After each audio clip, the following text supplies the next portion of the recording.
Good morning बच्चों। आज हम ध्वनि वाला चैप्टर स्टार्ट करने वाले हैं। अध्याय 12 कक्षा 9 का ध्वनि। ध्वनि मीन्स होता है आवाज। आप सभी लोग जानते हैं। इसको परिभाषित कैसे किया जाएगा? ध्वनि एक प्रकार की ऊर्जा है जो हमारे कानों में श्रवण का संवेदन उत्पन्न करती है। यह किसी कंपायमान स्रोत से उत्पन्न होती है। जैसे कंपायमान स्रोत, जैसे मनुष्य बोलता है तो ध्वनि उत्पन्न होती है। स्रोत क्या है उसका? उसमें वाक तंतु होते हैं और वाक तंतुओं के कंपन से ध्वनि उत्पन्न होती है। इसी प्रकार पक्षी का चहचहाना, मशीन, घंटी, टेलीविजन, वाहन, रेडियो आदि की ध्वनि हम सुनते हैं। अब जैसे ध्वनि कैसे उत्पन्न होती है?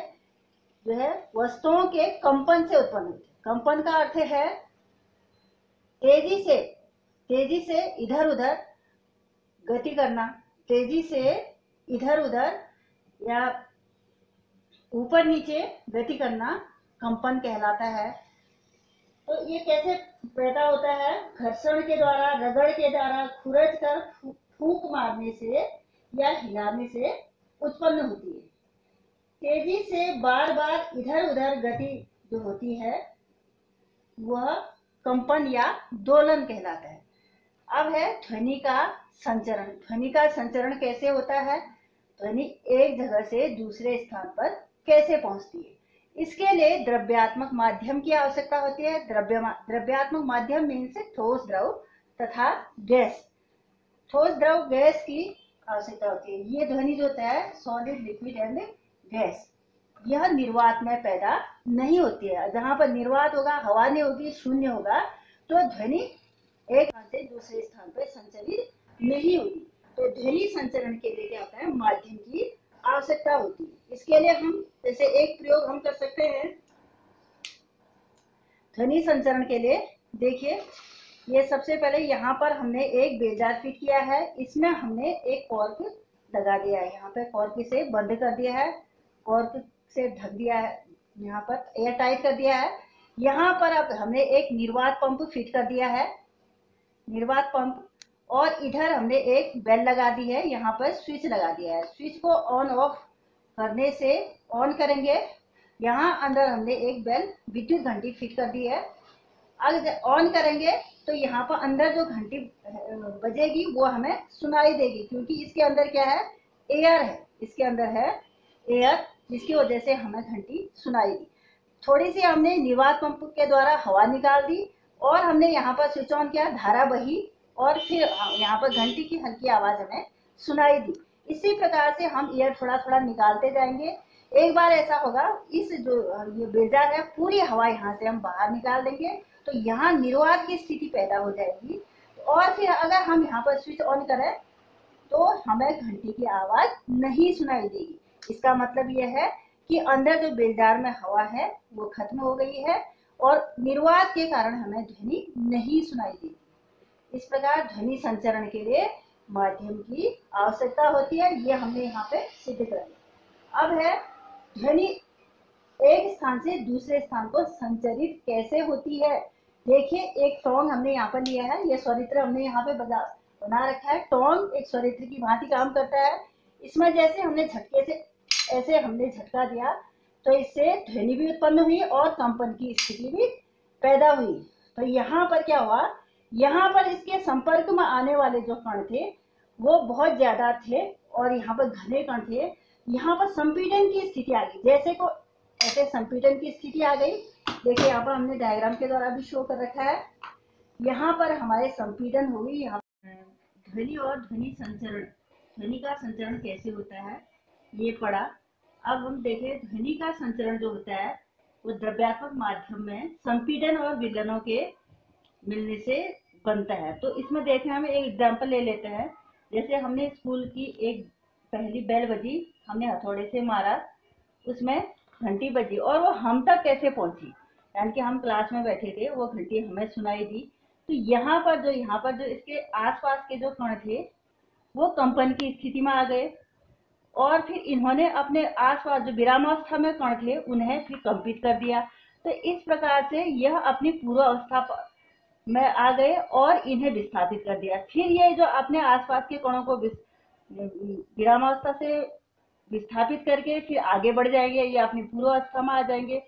इस प्रकार से संपीड़न और विलयन की स्थिति होती जाएगी। और यह स्रोत, यहाँ पर ये क्या हो गया, स्रोत हो गई, जो घंटी बजी वह स्रोत हुई ध्वनि।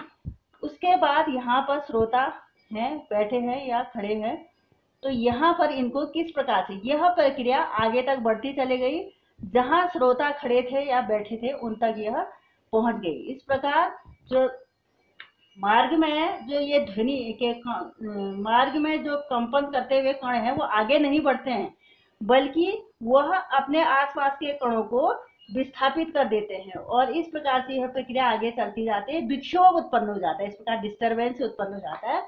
विक्षोभ इस प्रकार से धीरे धीरे आगे बढ़ जाता है। इस प्रकार विक्षोभ उत्पन्न हो जाता है, तो विक्षोभ के आगे बढ़ने को हम तरंग गति कहते हैं। इस प्रकार ध्वनि को तरंग के रूप में भी जाना जाता है। तो अब तरंग की बात करते हैं। तो तरंग दो प्रकार की होती है, एक तो यांत्रिक तरंग और दूसरा है विद्युत चुंबकीय तरंग। यांत्रिक तरंग में ध्वनि तरंग आ गई, और जिसे हम पढ़ेंगे। और विद्युत चुंबकीय तरंगों के उदाहरण हैं जैसे रेडियो, प्रकाश और गामा रेज। यांत्रिक तरंगें जो होती हैं, द्रव्यात्मक माध्यम इसके लिए आवश्यक होता है इसके संचरण के लिए, और विद्युत चुंबकीय तरंगों के संचरण के लिए द्रव्यात्मक माध्यम के साथ साथ ये निर्वात में भी चल सकती हैं, जैसे प्रकाश की तरंगें, रेडियो वेव्स आदि। अब है यांत्रिक तरंग। यांत्रिक तरंगों के भी दो प्रकार हैं। कणों के कंपन करने की दिशा के आधार पर यांत्रिक तरंगें दो प्रकार की होती हैं। नंबर एक अनुदैर्ध्य तरंग, नंबर दो अनुप्रस्थ तरंग। अनुदैर्ध्य तरंग वे तरंगें कहलाती है जिसमें माध्यम के जो कण है तरंग के चलने की दिशा के साथ साथ चलते हैं, तरंग के चलने की दिशा के समानांतर चलती हैं।